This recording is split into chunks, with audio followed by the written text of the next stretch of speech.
તો વડોદરામાં સાવલી હાલોલ રોડ પર ટેન્કરે બાઇકને અડફેટે લીધું। સિમેન્ટના ટેન્કરે ટક્કર મારતા નિવૃત્ત પોલીસ કર્મચારીનું ઘટના સ્થળે જ મૃત્યુ થઈ ગયું। ટેન્કરનું ટાયર નિવૃત્ત પોલીસ કોન્સ્ટેબલ દલપતસિંહ પરમાર પર ફરી વળ્યું। દીકરાને ફેક્ટરી પર ટિફિન આપવા જતા નિવૃત્ત પોલીસ કર્મચારીને કાળ ભેટ્યો। સાવલી પોલીસે ટેન્કર ચાલકની અટકાયત કરી વધુ કાર્યવાહી હાથ ધરી છે।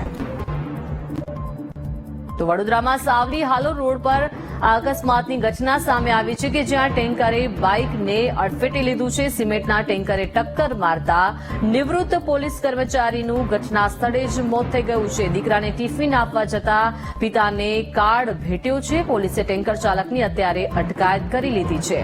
તો ટેન્કરે બાઇકને અડફેટે લીધું છે, જેમાં નિવૃત્ત પોલીસ કોન્સ્ટેબલ દલપતસિંહ પરમાર પર આ ટેન્કરનું ટાયર ફરી વળ્યું તેવો ઘટના સ્થળે જ મૃત્યુ પામ્યા છે। દીકરાને ફેક્ટરી પર ટિફિન આપવા જતા સમયે આ સમગ્ર ઘટના બની છે। વધુ માહિતી સાથે સંવાદદાતા માનુ જોડાઈ ગયા છે। માનુ, સિમેન્ટના ટેન્કરે ટક્કર મારતા એક નિવૃત્ત પોલીસ કર્મચારીનું ઘટના સ્થળે જ મોત થઈ ગયું, શું વિગતો? દીપિકા, સાવલી રોડ ઉપર આ અકસ્માતની ઘટના બની છે અને નિવૃત્ત પોલીસ કર્મી છે પોતાના દીકરાને ટિફિન આપવા જઈ રહ્યા હતા ત્યારે અકસ્માત સર્જાયો અને અકસ્માતમાં એમનું ઘટના સ્થળે જ મોત થયું છે।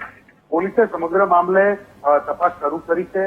પીએમ માટે લઈ જવામાં આવ્યા છે અને જે અકસ્માત કરનાર વાહન ચાલક છે એની પણ શોધખોળ પોલીસ દ્વારા શરૂ કરવામાં આવી છે।